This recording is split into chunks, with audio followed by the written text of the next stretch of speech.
Okay, so people, I man, I haven't watched a lot of recent Disney cartoons, but the old classics, boy, I've checked those out. And Peter Pan is a great story, right? It's a great story that I very much enjoyed as a kid. After watching this, I'm like, there are a lot of holes in Peter Pan. There's a lot of things in Peter Pan that don't necessarily make any fucking sense. You know what I mean? But this iteration is directed by David Lowery, who co-wrote the film with Toby Halbrooks. And obviously, it's based on, J.M. Barrie's play and book of the same name. The film is produced by Jim Whittaker. It's executive produced by Toby Halbrooks, Adam Borba, John Catron, Thomas M. Hamill, and it's line produced by Alison White. Daniel Hart handles the music. Cinematography is Bojan Bazeli. Lisa Zeno-Chajin edits the piece. Dylan Jury and Deborah Zane are on casting. Jade Haley, production design. Set decoration is Zoe Jurek. Art direction is Patrick Bannister, Chris Beach, Craig Humphreys, Cheryl Marion, and Grant van der Sloot. And Najila Dixon is costume design. Okay, so our cast. It's a lot of people up in this, man. So Peter Pan is played by Alexander Molony. Eva Anderson is Wendy Darling. We have got John Darling, played by Joshua Pickering. Michael Darling, played by Jacoby Jupe. Right? Mr. Darling is played by Alan Tudyk. Mrs. Darling is played by Molly Parker. We have Tinkerbell, played by Yara Shahidi. We have got Captain Hook, played by Jude Law. There's Tiger Lily, played by Alessa Wapanatakak. Hook's right-hand man, Smee, is played by Jim Gaffigan. We've got Curly, played by Florence Bensberg. Nibs, Sebastian Billingsley Rodriguez. Slighty, played by Noah Matthews Matafosky. Tooties, played by Kaylin Eddy. There's the twins, played by Keely Yates and Skylar Yates. Birdie, played by Diana Toisey. Bell's Weather, played by Felix de Souza. Bill Dukes, played by John DeSantis. Gurley, played by Garfield Wilson. Sally Port, played by Ian Tracy. Old Clemens, played by Mark Axon. Skylight, Jesse James Pierce. Yeah, I mean, yeah. There's a load of Lost Boys. There's a load of pirates. You know what I mean? So I feel that is probably cool, right? I feel that's probably cool. So the gist, you know Peter Pan, right? Now, yeah, as I said, this is the live action version essentially of the 1953 cartoon, though it's not exactly that. It's not exactly that. But Peter Pan and Wendy is the timeless tale of a young girl who, defying her parents' wishes to attend boarding school, travels with her two younger brothers to the magical Neverland. There she meets a boy who refuses to grow up, a tiny fairy and an evil pirate captain, and they soon find themselves on a thrilling and dangerous adventure, far, far away from their family and the comforts of home. So with this retelling, right, there's more, I feel there's more of an emphasis put on Wendy, Tinkerbell, and Tiger Lily, which is all fine. It's all fine. But I felt that it could have been more, right? It could have been more poignant. Because, like, there's a whole thing about Tinkerbell, right? And she's speaking, basically, they can't, well, supposedly they can't understand what she's saying, right? It's all bell kind of sounds, jingles, right? Though, when we first meet her and Peter, Peter seems to understand what she's saying. So it's a bit like, it doesn't then make sense. Some of the things that get, like, Peter ignores her, like, you know, when Wendy's like talking to Tinkerbell or trying to talk to her, she's like, oh, does Peter not listen to you? You know what I mean? Oh, no one listens to you. And you're just like, huh?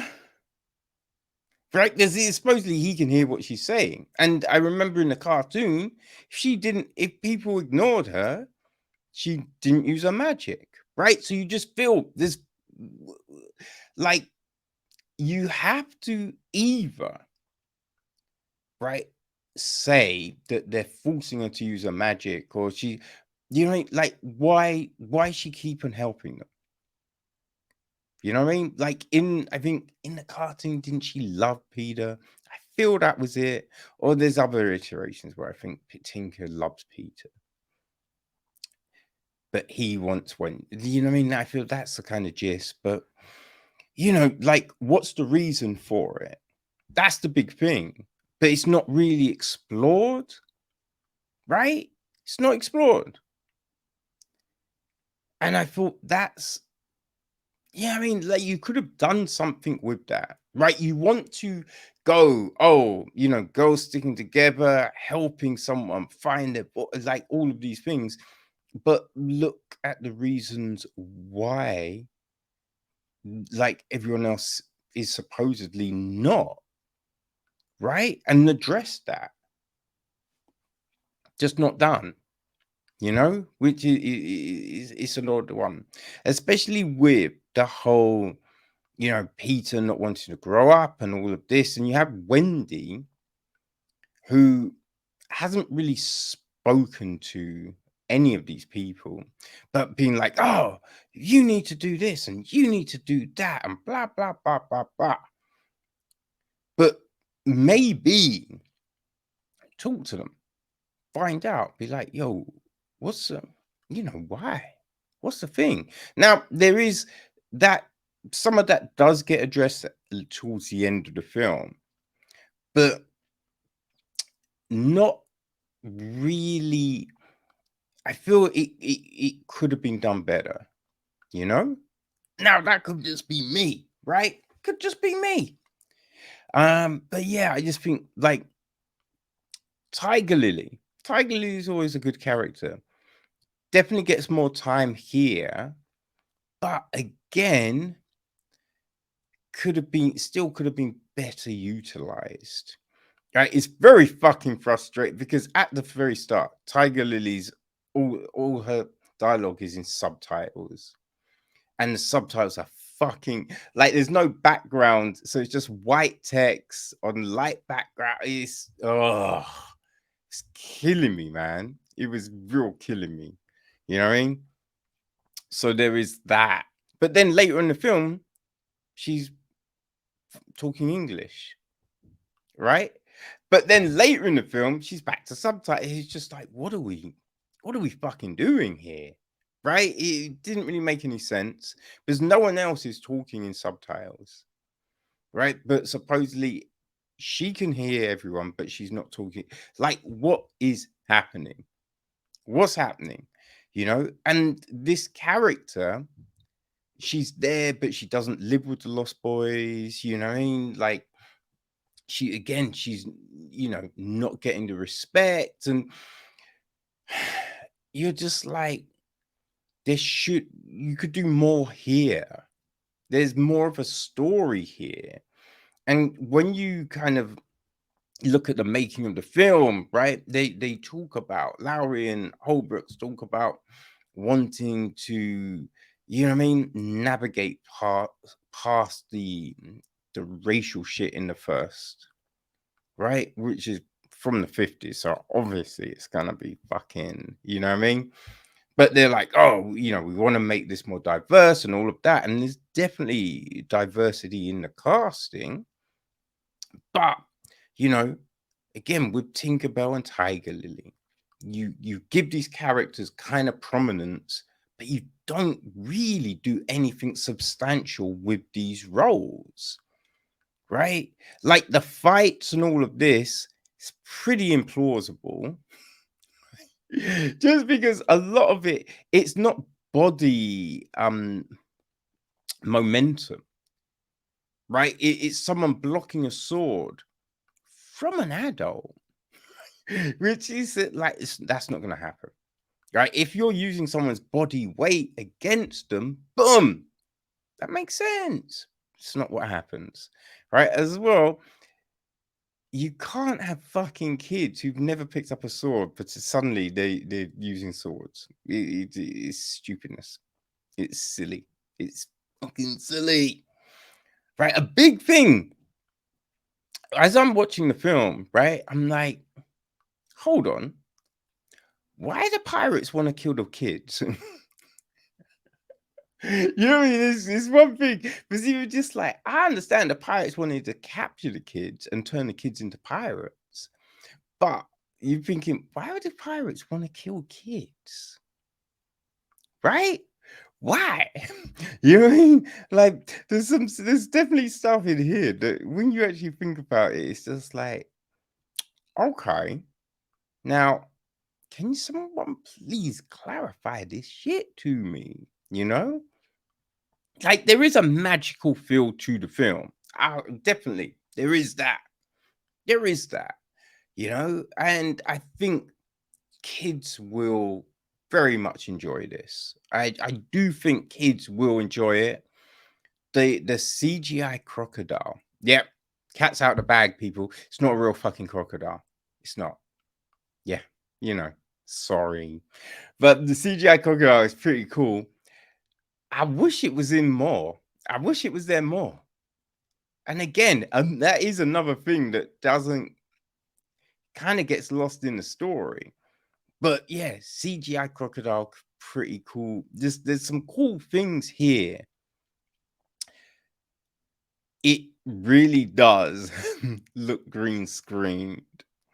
Like, I think when we've got there's a lot of stuff on the ship, green screen, right? Some of the flying, obviously the flying stuff, you know what I mean? But there's just a lot of stuff where you're just like, "Ugh, this doesn't look real," which is a shame. Is a shame, you know?